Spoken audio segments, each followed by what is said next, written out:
Hi, I'm Donna Joy Asher from Living Through Heart. Today, I want to talk about a process I just went through. So, I must admit, I hadn't planned on recording anything today. I actually sat down at my computer to do my Tantra homework, which is due, and I couldn't do it. I was reading my notes, and it's material that I know really well. We're working on the unconscious mind this month, and even though it's material I know really well, I just couldn't get myself to concentrate or to even, I couldn't even fathom what the question was that I was asking, which is actually quite a simple concept. And I had to admit to myself that there was some shit there that I had to go deal with first before I was going to be able to concentrate. And I knew it was there because I also had sensations in my body.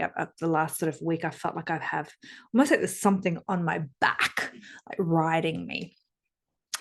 And I've been getting neck massages and deep heat and stuff like that in my neck, and wearing my splint at night to bed and doing all this stuff, just looking for the actual physical reasons for it.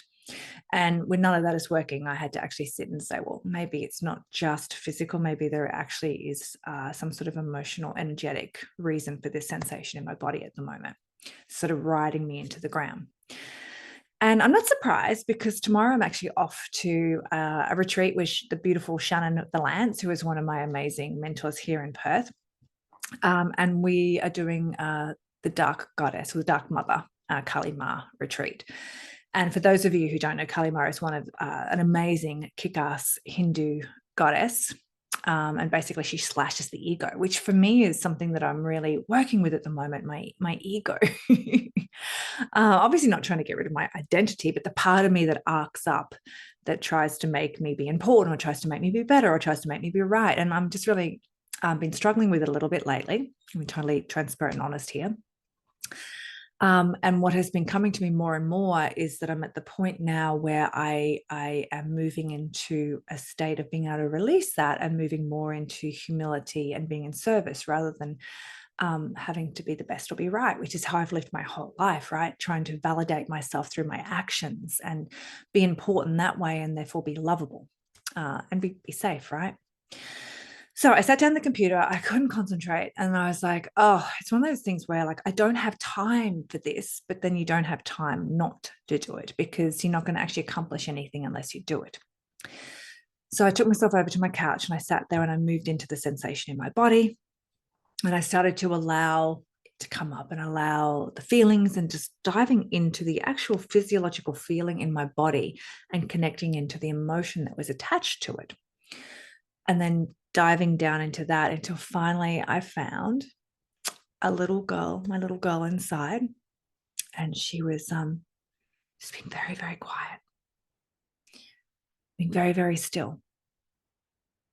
And what then came to me was within this moment were the words, maybe if I stay very quiet and very still, he'll love me.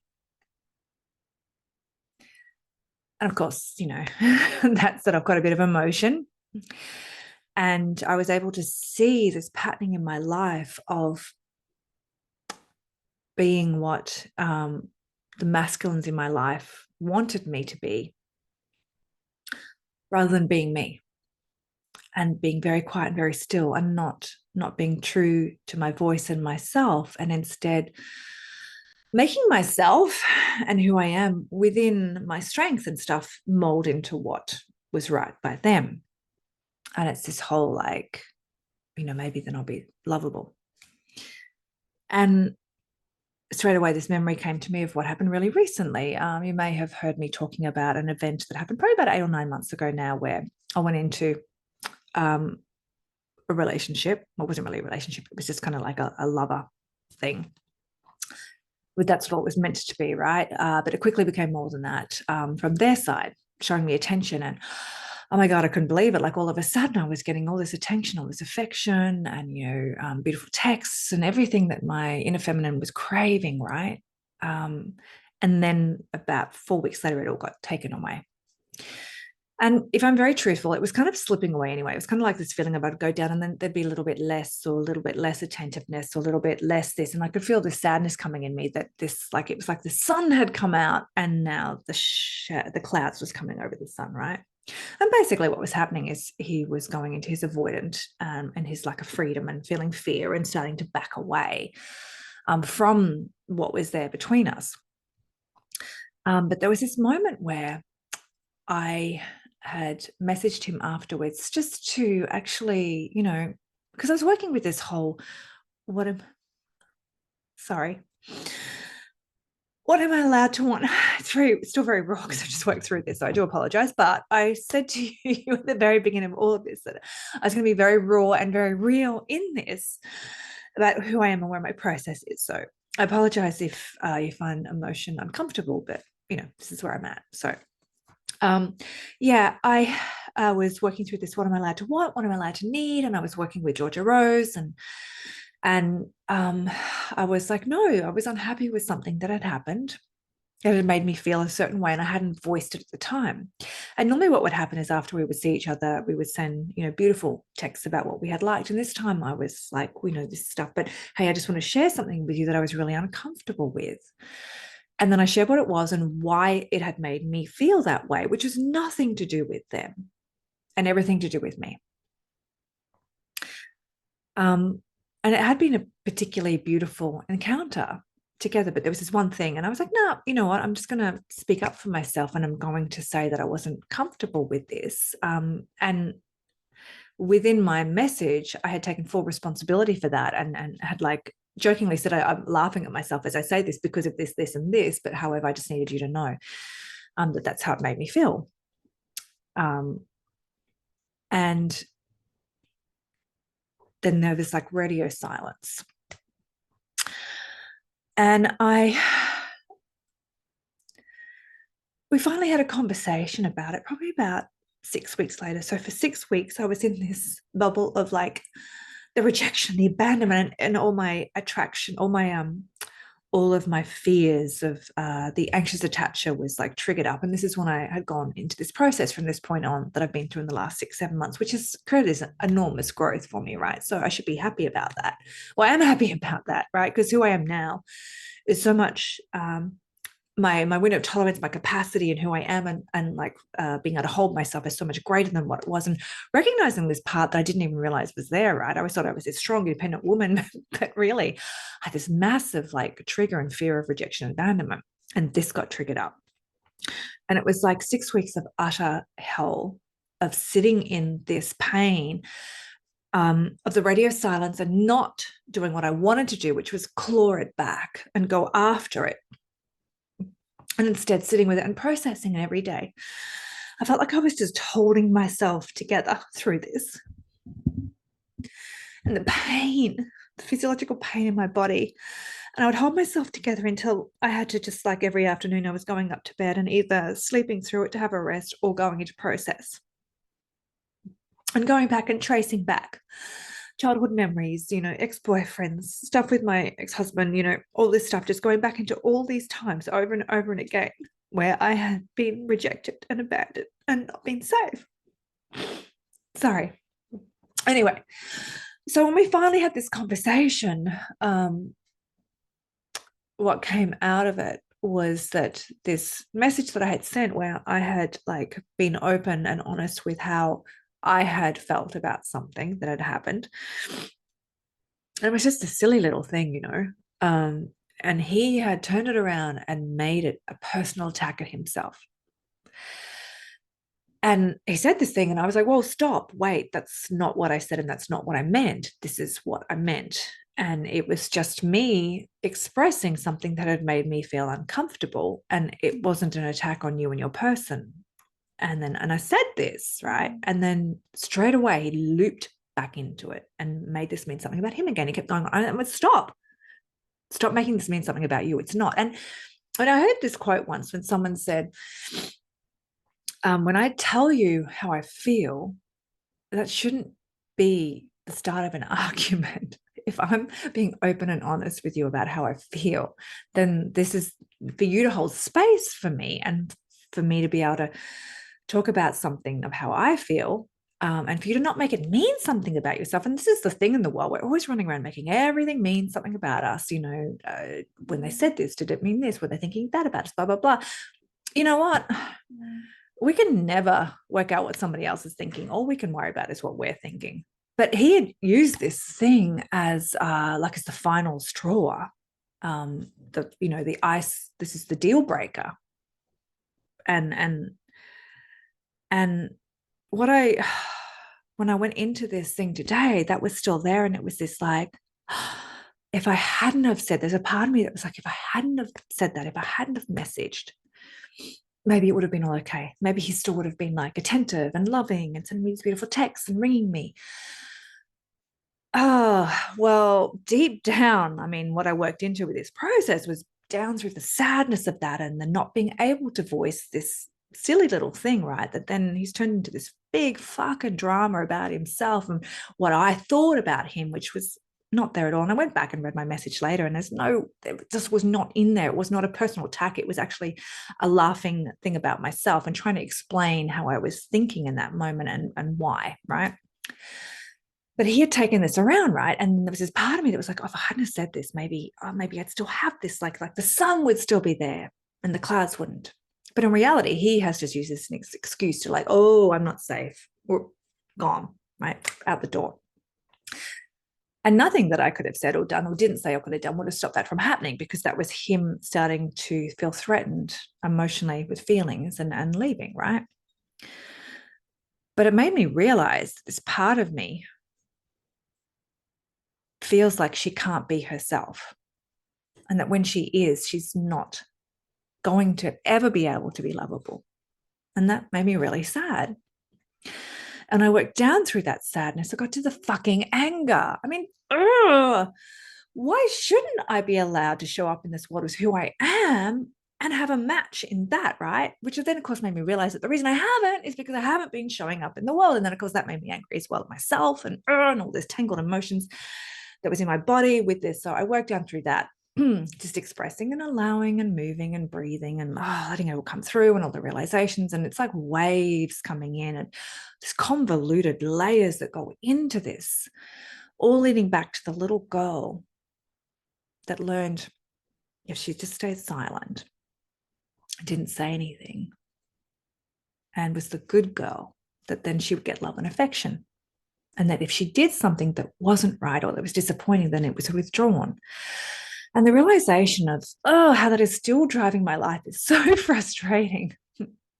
But being able to observe it and realize it is allowing me to, start to break the pattern, right? Start to remove this energy out of my body, so I'm not attracting that same person in that is going to keep me reliving this over and over again. And instead, for me to be able to come out and be who I am and say what I think and to be secure within that, because I'm not needing somebody else to make me safe, right? Because the other thing that's been coming up the last few days was just this utter desire just to have somebody like just hold me and make everything okay. And I've never had that. I was always the one that was running around doing everything and handling the finances and the blah, blah, blah, and this and that. And I was always the one that, like, if somebody had to hop up in the middle of the night and go to do something because it never got done, I was always the one that, fine, I'll do it. I was always the one that had to do it, right? And I just wanted somebody to take that burden off me. Just know that somebody had me. But the reality is that we can only always have ourselves. And then maybe one day, once I am able to have myself and able to hold myself in this, that maybe then what I will attract in will also be able to hold me and have me in that. Because I'll be able to be more vulnerable. And I won't have to also then be the strong one. And I won't also have to be then the one who is like doing everything in a way of staying safe as well, and the control that brings. I'll be able to be more vulnerable. And then the person that I can be with can maybe step in and hold me in that, because it's this like dance between wanting it desperately and then not allowing it, not being allowed to have it and not being safe to have it. Because if I have someone doing that for me, then what does that mean? What do I bring to the table if I'm not the one that's doing everything? And if I'm not needed, then why would they even want me there? So there's a few elements in that. There's that one of the little girl that wants to just, if she doesn't say anything, if she doesn't show up, if she's just really, really quiet and she doesn't actually voice anything that's going to make them think anything bad about her, then, maybe she can stay and maybe she can have love and affection. And then there's a part that then needs to be needed, needs to be necessary, needs to be doing everything to be kept, almost like I'm useful. And I get kept around because I'm useful. And that if I allow them to take that over and then I'm not useful anymore, well, then why would they want me around? Anyway, that's where I'm at. So I just thought I'd share that with you. And that whole, like, maybe you can start to look into, if you have your own, if I do this, then maybe they'll love me. Maybe they'll still love me. And maybe you are also suppressing parts of yourself and not allowing parts of yourself in the bid to be lovable and loved. And maybe that part of you wants to come out. Maybe that part of you doesn't want to be suppressed anymore. And, the journey into wholeness is not of becoming whole, but of recognizing that we are whole and allowing all those parts of us that we've suppressed. Because there are the parts of us that we learned are not safe to be. Like, for instance, the part of me that's might say something that is maybe someone else doesn't believe in or doesn't agree with, and then she's not safe, right? There's the part of me that's allowed to be vulnerable. Oh my God. The part of me that's allowed to be really feminine and flirty. Oh, she's not allowed. She's in the shadow, that's for sure. So there's parts of me that I know I don't feel safe having. And I'm sure there's a lot more parts of me that I've relegated to the shadow as well, that I'm totally unaware of, that are in my blind spot. So, the journey to becoming whole is not in becoming better or becoming more holy or becoming righteous or becoming, Zen. And so that we only like Allah, we only think positive thoughts, right? It's actually to embracing all of who we are and recognizing our wholeness and letting those parts come back in. When we relegate parts to the shadow, then there is parts that there is like energy there that needs to be resolved to bring them back in. Because what happens is when we relegate parts to the shadow, then the way that they are seen as they come through us is like a little like jabs. Like, I don't know if you've ever felt yourself being mean or catty or judgmental. And you're like, where's that come from, right? That's a part that's in the shadow that's voicing through. And when we actually accept them back in, we don't become mean or judgmental. When we actually allow this part of us that wasn't allowed and it's been put in there, and we move through it and we accept them and love them, then they can come back into the whole without the way they have to show up, which is through us, is like this judgmental or this snarky or this mean or this, bitchy or needy or whatever it is, however it is that comes in, right?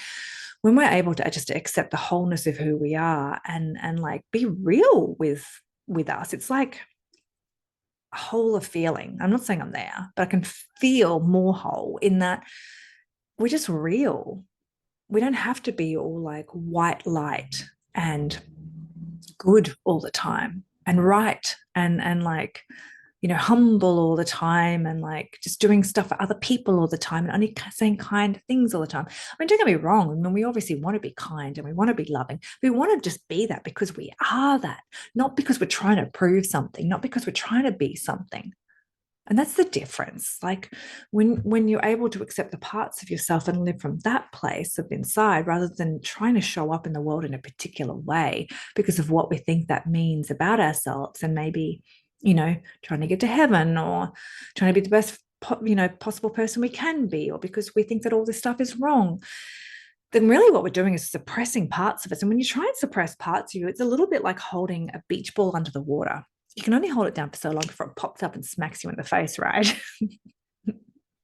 Kind of what happened to me this morning, right? I got smacked in the face by this part of me that I have been suppressing, which is the part that wants to be vulnerable and that it has to be very, very quiet. Otherwise, she's not lovable.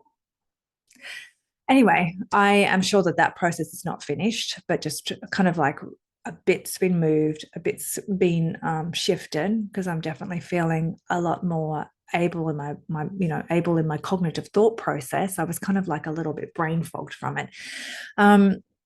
And I will keep you up to date with how that goes. And this weekend, as I said, I'm going to this Kalima retreat. I think it's going to be massive. A lot of stuff is brewing within, ready to come up. And that is the interesting thing, about doing the work, is that the work starts when you decide to do the work.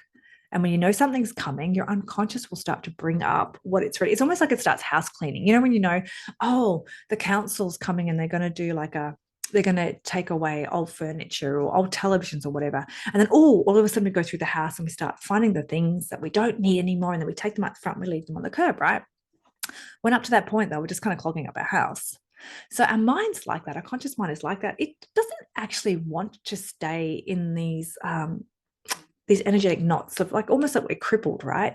It's like it's what it had to do to stay safe when we're a child. But it's like these samskaras, these like energetic knots that are in us. It wants to resolve them, it wants to relieve them, and it will keep attracting to us what it is that is the polarity match for what these energetic issues within us, until we can resolve them and let them go, and they kind of just disappear.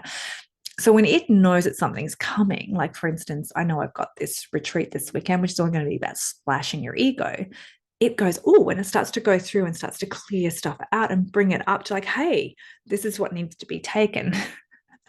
And I did like an interesting process with a client this weekend, during this week, whereas the week before I had to talk to him about spiritual bypass, about always being zen and, because he can never tap into anger. I just don't feel that.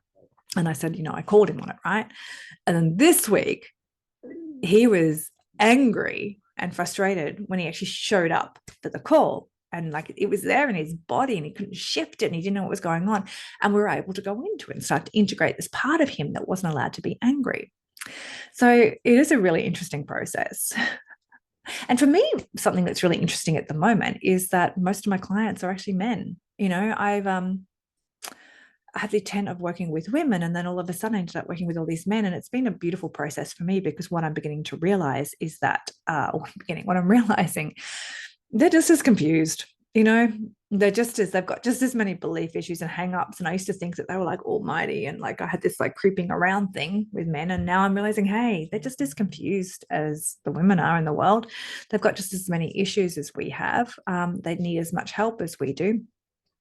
And while I talk about things as like, maybe he'll love me if ... which is the name of this, what I'm creating at the moment, it's like, oh, maybe she'll love me if, the guys are doing it as well. So if you're thinking that the guys have got it all together and it's the whole like patriarchy and blah, blah, blah, no, they don't. A lot of them are just as confused and victims of the patriarchy as we are. And they're not allowed to feel their emotions. They're not allowed to be, weak or, cry or all this. And they're just as confused. Anyway, I think that's enough for this. And I hope that you got something out of it. And I will see you next time.